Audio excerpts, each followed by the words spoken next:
دهریه دا نه مني. دهریوي دا اسمانونه ځمکه په خپله باندې پیدا شي، انسانان په خپله پیدا کیږي او په خپله به ختمي. امام ابو حنیفه رحمه الله ورسره مناظره جوړه کړه. دهریه ورته وی چې الله موجود دی، د ټول کائنات چې چا پیدا کړی دی نو هغه موجود دی او هغه الله دی. دهریه وی چې نه، دا هر څه خو زمانه کوي. نو امام ابو حنیفه رحمه الله ورسره مناظره جوړه کړه. امام ابو حنیفه رحمه الله ورته وفرمیل کو ما تاسو پړه کړای نو تاسو به ایمان راوړئ، او کو تاسو زه پړ کړم زه به دهری کېږم. مناظره جوړه شوله. امام ابو حنیفه رحمه الله د ټیم نه لږ غونډه کې لیټ ورسېد. چې لیټ ورسېد پیزار چې کوم دی لاس کې راغستې دي او لاړ هلته کېناستو. دهریه ورته وایي چې امام صاحب تا مناظره وبایلله. هغه ورته وایي څنګه مې وبایلله؟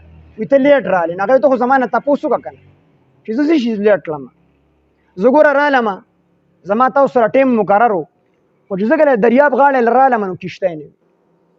نو ما چې وکتل نو هېڅ شی نه و. زه لږ ساعت ولاړم، په دې کې یو ونه راغلله په خپله باندې کټ کړې شوه او ما ورته کتل. بیا هغه ونه په خپله باندې تختې ته جوړې شوې، بیا په خپله باندې کښتۍ شوله، کښتۍ ته جوړه شوه. بیا هغه کښتۍ راله زما مخې ته ودرېده. زه ورته ور وختم او په کښتۍ کې ملاح هم نه و، د کښتۍ ډریور هم نه و. هغه کښتۍ په خپله باندې روانه شوله، زه د دریاب نه دې طرف ته روانه وم. دا ټولو دهریو چغې کړې. تاسو ته موږ نه وایو چې امام صاحب لیونی دی. یو ونه په خپله پرې کېدی شي، یو کښتۍ په خپله جوړېدی شي، یو کښتۍ په خپله چلېدی شي. نو امام صاحب ورته وفرمیل تاسو نه منئ وینه؟ وی ګوره چې یو ونه په خپله پرې کېدی نه شي، یوه کښتۍ بغیر د ترکاڼ نه جوړېدی نه شي، او بیا په خپله باندې د کښتۍ چلېدی نه شي. دا دومره لوی نظام چې الله رب العزت چې کوم دی پیدا کړی دی، چې پای کې انسانان دي، پیریان دي، قسمه قسم مخلوق دی، نو دا دومره لوی کائنات دا څنګه په خپله باندې پیدا شوی دی؟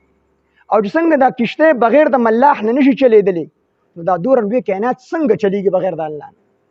شپه راځي، ورځ راځي، په ژمي کې دغه شپې لنډېږي هر کالو، او په اوړي کې دغه شپې چې کوم دی، په ژمي کې دا شپې چې کوم دی اوږدېږي، ورځې لنډېږي، او په اوړي کې شپې چې کوم دی لنډېږي او ورځې چې کوم دی اوږدېږي. هر کال دغه ترتیب دی، په یو ترتیب باندې روان دی. نو دې ته را ترتیب چا ورکړل دی؟ نو دا خبره ټولو چې کوم دی دهریو ومنله، ټول مسلمانان چې واقعي د دې چلوونکي هم شته دی، د دې پیدا کوونکي هم شته.